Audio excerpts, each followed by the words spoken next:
राज साहब ठाकरे को आपने हिंदू विरोधी बता दिया। एक बार कर्नाटका या केरला चले जाइए, आपको समझ में आ जाएगा कि जबरदस्ती करना किसको बोलते हैं। तो आज तक मुझे कभी भी इस बात को लेकर परेशानी नहीं आई कि आप हिंदी में बात करते हो। फिर आपको ये सब बातें क्यों लग रही है? आपके माइंड में क्यों ऐसा नैरेटिव सेट किया जा रहा है? तो एक नैरेटिव सेट करके रख दिया है सबके बीच में कि नहीं, मनसे वाले तो हिंदी वालों को मार रहे, ऐसा कर रहे हैं। आपके राज्य में कोई आके ऐसा बोलता है कि नहीं, आपकी राज्य की भाषा का ही तेल लेना है, आप क्या करोगे? मुझे अब इस बात का आंसर। जय महाराष्ट्र में सागर प्रताप सिंह। मैं आज ये वीडियो जो एक महाराष्ट्र में एक लोगों के बीच में जो बाहर राज्य के जो लोग महाराष्ट्र में आए उनके बीच में जो नैरेटिव सेट किया जा रहा है कि यहाँ पर अगर आप मराठी बोलोगे तो ही आपको रहने दिया जाएगा, ऐसा एक जो नैरेटिव ये जो यहाँ के लोगों ने बना के रखा है, तो मैं उस विषय पे आज मैं मेरे जितने भी उत्तर प्रदेश के लोग यहाँ पे और जितने भी बाहर राज्य के लोग, क्योंकि मैं खुद एक उत्तर प्रदेश का नागरिक हूँ, यहाँ पे शिक्षा लेना आया हूँ महाराष्ट्र में, तो उस विषय में मैं बात करना चाहता हूँ। आज जैसे आपने एक महाराष्ट्र नवनिर्माण सेना को आपने उत्तर भारतीय विरोधी पार्टी के रूप में आपने बता दिया। मैं आपको खुद बताना चाहता हूँ, आज तक मुझे कभी भी इस बात को लेकर परेशानी नहीं आई कि आप हिंदी में बात करते हो। फिर आपको ये सब बातें क्यों लग रही है? आपके माइंड में क्यों ऐसा नैरेटिव सेट किया जा रहा है?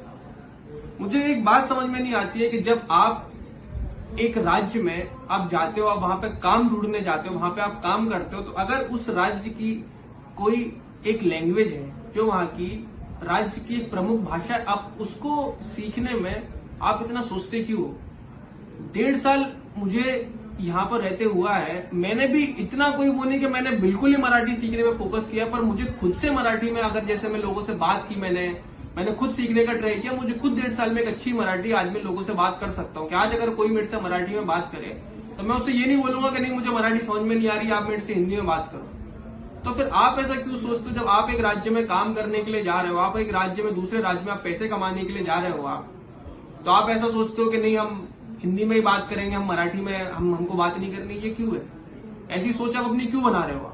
और आज एक न्यूज ने एक नैरेटिव सेट करके रख दिया है सबके बीच में कि नहीं, मनसे वाले तो हिंदी वालों को मार रहे, ऐसा कर रहे हैं। अरे जब मैं महाराष्ट्र में, जब मुझे 1 हफ्ता नहीं हुआ था मुंबई में रहे हो, जब मुझे 1 हफ्ता नहीं हुआ था, जब मैं महाराष्ट्र नवनिर्माण सेना के मुख्य कार्यालय गया और वहां से कार्यालय से मुझे जो पनवेल के मनसे अध्यक्ष माननीय श्री योगी जी चिले, मुझे उनका नंबर मिला। तो जब उनको मैंने पहली बार कांटेक्ट किया तो तब मैंने उनसे बात हिंदी में की थी। तब उन्होंने मेरे से कोई ऐसा नहीं बोला कि नहीं तू मेरे से हिंदी में बात कैसे कर रहा है, माझ्याशी तू मराठी में बोल। उन्होंने कोई मेरे से ऐसी बात नहीं की, उन्होंने प्रॉपर मेरे से हिंदी में बात की। तो न जाने कितने ऐसे मेरे खुद के आंखों के सामने यूपी के अन्य राज्य के लोग आते हैं अपनी परेशानी को लेकर, चाहे उनकी परेशानी किसी मराठी व्यक्ति से क्यों ना हो, प्रॉपर सॉल्व करते हैं और ऑन द स्पॉट सोल्यूशन करते हैं।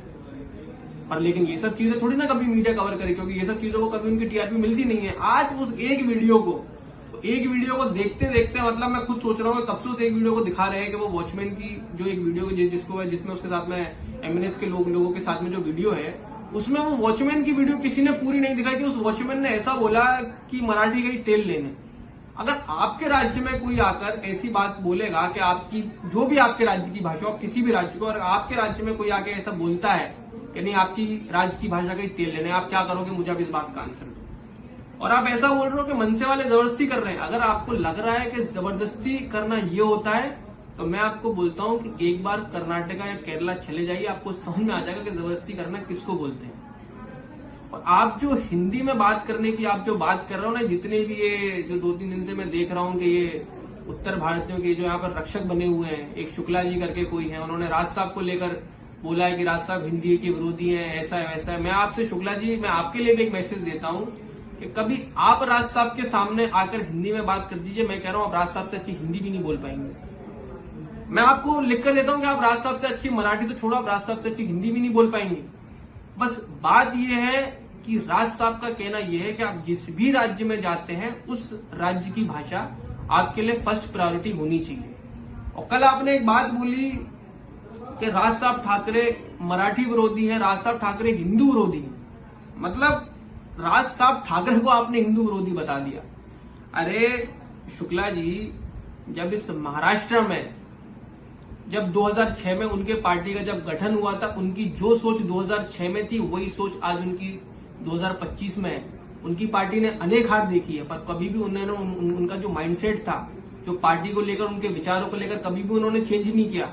अरे कितने ऐसे अत्याचार हुए लोगों पे, चाहे वो आजाद मैदान के मोर्चा के टाइम में जब पुलिस पर मारामारी की गई थी, उस टाइम पे राज साहब ने मोर्चा निकाला था। जब सुप्रीम कोर्ट ने दही हांडी पर बंद कराने का जो ऑर्डर दिया था, उसके बाद में सबसे पहले महाराष्ट्र नवनिर्माण सेना के लोग आगे आए थे। और आप राज साहब को हिंदू विरोधी बोलते हो। अरे सीए एनआरसी में जब पूरे देश का विपक्ष इकट्ठा हो गया था, मुस्लिम लोगों को के माइंड में नैरेटिव सेट कर दिया कि जो सीए एनआरसी जो बिल है वो उनके अगेंस्ट में है, उस समय पूरे देश की सबसे बड़ी रैली अगर सीए एनआरसी के समर्थन में किसी ने निकाली थी तो वो राज साहब ठाकरे ने निकाली थी। और आप राज साहब को देश विरोधी हिंदू विरोधी बताते हो। मैं समझता हूं कि शुक्ला जी, आप जैसे जितने भी लोग हैं, आपको राजनीतिक समझ थोड़ा सही करने की बहुत जरूरत है। और मैं आपसे इतना ही आपसे रिक्वेस्ट कर रहा हूं कि आप अगर इतने ही उत्तर भारतीयों के लिए अच्छा सोचते हो, उत्तर भारतीयों की लड़ाई लड़ना चाहते हो, तो सबसे पहले आपने उत्तर भारतीयों की लड़ाई उनके राज्यों में क्यों नहीं लड़ी? अब महाराष्ट्र में आकर उत्तर भारतीयों की आप लड़ाई लड़ रहे हो। और आप ये प्रश्न आप राज साहब से पूछने की जगह वहां के राज्य वालों से पूछो ना। वहां के राज्य में जो नेता है, जो उनके जो पहले के नेता थे, 2017 के बाद में मैं मानता हूं कि उत्तर प्रदेश को एक बहुत सशक्त मुख्यमंत्री उत्तर प्रदेश को मिला है। इस बात की तारीफ खुद राज साहब और महाराष्ट्र नवनिर्माण सेना करती है। माननीय श्री योगी आदित्यनाथ जी की तारीफ खुद महाराष्ट्र नवनिर्माण सेना और राज साहब ठाकरे करते हैं। मैं सुनील शुक्ला जी आपसे इतना बात बोलना चाहता हूं कि आपने इसके पहले के जितने भी नेता रहे, आपने उनसे प्रश्न क्यों नहीं विचारा कि क्यों आपने पूछा नहीं कि आपने हमारे राज्य को नौकरी क्यों नहीं दी, कि हमारे लोगों को महाराष्ट्र में जाना पड़ रहा है और वहां पर ऐसा हो रहा है? क्यों आपने एक क्वेश्चन नहीं पूछा? क्वेश्चन तो पूछने की, प्रश्न तो पूछना दूर की बात है, आप खुद वहां से यहाँ पे आकर और यहाँ पे आपने राजनीतिक मोर्चा खोल लिया और फिर आप यहाँ पे आके बात करते हो उत्तर भारतीयों की। यहाँ तो आप खुद ही आप डिवाइड कर रहे हो उत्तर भारतीयों को मराठियों से, आप डिवाइड कर रहे हो, बात कर रहे हो राज साहब ठाकरे की। सीधी सिंपल सी बात है, एक पॉइंट है कि अगर आप किसी भी राज्य में जाते हो, वहां की भाषा का रिस्पेक्ट होनी चाहिए, वहां की लैंग्वेज की रिस्पेक्ट होनी चाहिए। अगर आपके माइंड में ये नैरेटिव है कि हिंदी नेशनल लैंग्वेज है, तो it is not a national language. Hindi हमारी राष्ट्रभाषा, हिंदी हमारी राष्ट्रभाषा नहीं है। मैं फिर बोल देता हूं, इस राज्य में बहुत तरह तरह की भाषा है, जिसमें से हिंदी भी एक भाषा है, जिसमें से मराठी भी एक भाषा है। महाराष्ट्र में मराठी का जो दर्जा है वो प्रथम है और वो हमेशा फर्स्ट ही रहेगा।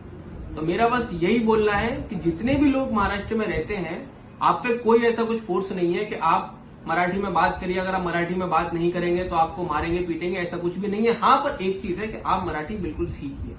अगर आपको इस राज्य में रहना है, आपको इस राज्य में अच्छे से अपना जो भी आप यहाँ पे करने आए, आपको उस चीज सबसे कोऑर्डिनेट करने के लिए आपको मराठी की जरूरत पड़ेगी। तो आप एक मराठी को प्रायोरिटी देके इसको आप सीखिए।